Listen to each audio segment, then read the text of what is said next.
Yeah, hi. I'm here with Dr. Joe Meany, and we're going to take a look at the OLIS DSM 1000 CD before crating it. So Joe, if you want to introduce us to the parts, starting with the light source, that would be great. Absolutely. So here, the top box is the power supply to the lamp. Connected to it is the lamp cooling pump.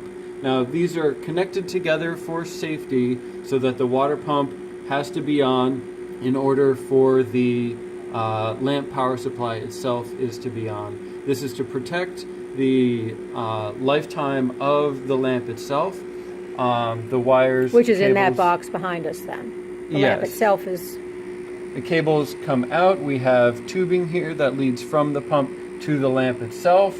Power coming out of the yellow cable to the igniter box that goes on to ignite the lamp itself. Okay. Moving on, we have the light which travels through this tube into the RSM double scanning monochromator, through which there are 3 slits that the light passes through into a collimating lens, through a polarizer and photoelastic modulator, into the sample chamber here, and ultimately onto the photomultiplier tube detectors themselves. Terrific.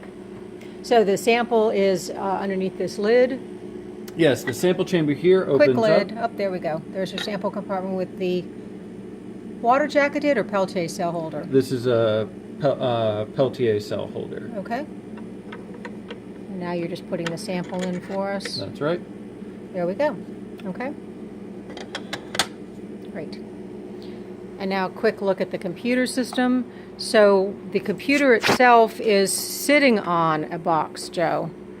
Yes. What is that? This is the master control box for the machine. It controls all machine operation and communication between the monochromator and sample chamber to the computer itself. All right. So all electronics are external to the spectrophotometer and inside this master control box. That's right. Okay. So here we've started up OLIS SpectralWorks and are going to go over some of the basic components of data collection and analysis. Great. So if, we're calibrating the monochromator at this point, and you currently have it set to scan from 320 to 550, excuse me, 250, 320 to 250. You have a digital filter actuated of 13 points. We're currently using the correct lens, the correct grading, which is 2,400 lines. That's right. Yeah. And what is this number of increment 70 that you've got there? So I set the number of data points to collect between the 320 and 250 to every nanometer. Okay. Just so we can collect a nice evenly spaced number of points. Great. Each integration time is set to 0.2 seconds. But if the researcher wants to collect longer integration times for better signal to noise, they can certainly do so by entering a time in this box. We're not going to go ahead and change any of these things because they're set up as we want them for the moment. But so basically they're just fill in the blank. You would just type in what you want to put in. That's right. Yeah, so just go ahead and just sit on the 320 and just correct, and just type it in. Just show us that there you go.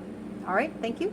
And then you'll initiate collection simply by pressing the button that says collect data, and the scanning is starting. Now we have 2 graphs on the screen, Joe. Why do we have 2 graphs?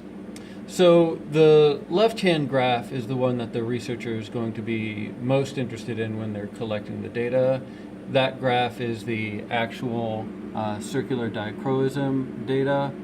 So right now we're seeing the peak of the camphor sulfonic acid sample that we have within the sample compartment. The right-hand side of the graph, there is an intensity measurement at the photomultiplier tube. So you are seeing in real time the lamp intensity profile across both photomultipliers, showing the quality of the signal to noise of the data. Because again, the classic OLIS DSM 1000 CD is a dual beam spectrophotometer, and here we see the 2 photomultiplier tubes, one denoted blue, one red, which corresponded then to the blue and red that you had on the screen. That's right. Great. So now the data collection is complete. We've now plotted these data on its own screen. The cursor is keeping real-time recording of what's happening up here. And then if you would show us, Joe, how to name the file. That's right. So selected up here, we have our 1-smooth. If we come down here to the categorization name, 1-smooth, we'll call this CSA SAM. Press enter, and there it is. There it is, and that corresponded up in the top box as well. Great, and then to save this data set, we're going to go ahead and save dataset CSA SAM, and we'll go into, say, Documents, create a new folder.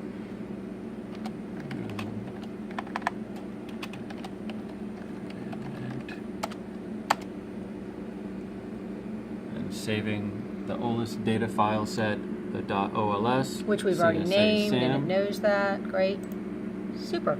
Now, a lot of people are interested in taking this not directly to our data file type, but to Excel. Could you show us how to do that? Yeah. In computers that are enabled with Excel, of which this one is not an example, Okay. You can select export data to Excel. Okay. And you in- just hit the right click button. Yes, on the mouse. that's a right-click option Great. on the graph itself. So exporting data to Excel will open up an Excel window. Great. Now, for those computers that are not set up with Excel, you can save the file as ASCII datasets, which will open up in a text file in Notepad and can be imported into Excel externally, can be opened up in other data analysis software as well. Terrific. All right, Joe. Thanks so very much.